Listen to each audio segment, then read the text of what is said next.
Maggi, egg omelette ആക്കിയിട്ട് പിന്നെ മാഗിയും പിന്നെ കുറച്ച് മാക്രോണിയും കൂടെ ഞാൻ ബോയിൽ ചെയ്തു. കാരണം ഒരു മാഗി എനിക്ക് ചിലപ്പോൾ വിശപ്പ് തികയില്ല. അപ്പം ഞാൻ മാക്രോണിയും കൂടെ വെക്കുമ്പോൾ കുറച്ചുകൂടെ എൻ്റെ കണ്ടൻസ് കൂടുമല്ലോ.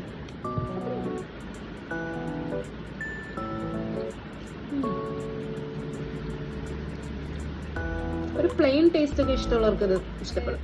മാഗിയെ പോലെ അത്ര ഫ്ലേവർഫുൾ ആയിരിക്കത്തില്ല, ബട്ട് എനിക്കിഷ്ടപ്പെട്ടു. ഞാൻ വിചാരിച്ചു ഇന്ന് മുതൽ ഞാൻ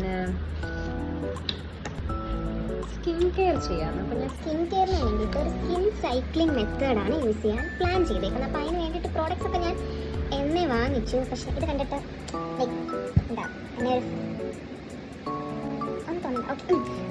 അതാണ് ഞാൻ പ്ലാൻ ചെയ്യുന്നത്. അപ്പം ഞാനിങ്ങനെ ബുക്കിലൊക്കെ എഴുതി വെച്ചിട്ടുണ്ടായിരുന്നു കുറേ നാളുകൾക്ക് മുന്നേ, പക്ഷെ ഞാൻ അത് ചെയ്തിട്ടില്ല. അപ്പോൾ ഡേ 1 എക്സ്ഫോളിയേഷനാണ്. എക്സ്ഫോളിയേഷനിൽ ക്ലെൻസർ, ഗ്ലൈക്കോളിക് ആസിഡ്, മോയ്സ്ചറൈസർ, ഇത്രയേ ഉള്ളൂ. ഇത്രയും ചെയ്ത സെറ്റ്. ഓൾറെഡി ഞാൻ ഫേസ് ഒക്കെ ക്ലെൻസ് ചെയ്തിട്ടുണ്ട് with Foxtale's daily duet hydrating cleanser, പിന്നെ ഹിമാലയയുടെ ഫേസ് വാഷ് വെച്ചിട്ട് ഞാൻ ഓൾറെഡി ഡബിൾ ക്ലെൻസ് ചെയ്തിട്ടുണ്ട്. ബുക്കൊക്കെ എഴുതി വെച്ച് പഠിക്കുന്ന പോലെയാണ്. മറന്നു വെച്ചിട്ട് നോക്കട്ടെ. ഡ്രൈ സ്കിന്നിലാണോ അതോ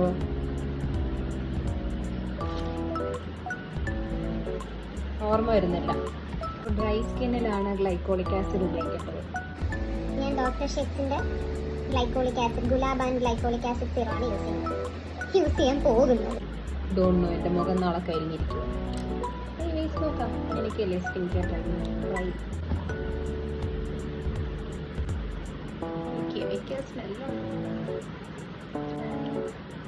നമ്മൾ ഈ moisturiser and this is Bioderma ആക്ടോഡേം ക്രീം. നല്ലതാണ്. മീജിൻ്റെ ലിപ് ബാമാണ്. ഇതൊരു സ്ലീപ്പിംഗ് മാസ്ക് ആണ്. Okay, that's all for the day. Patre.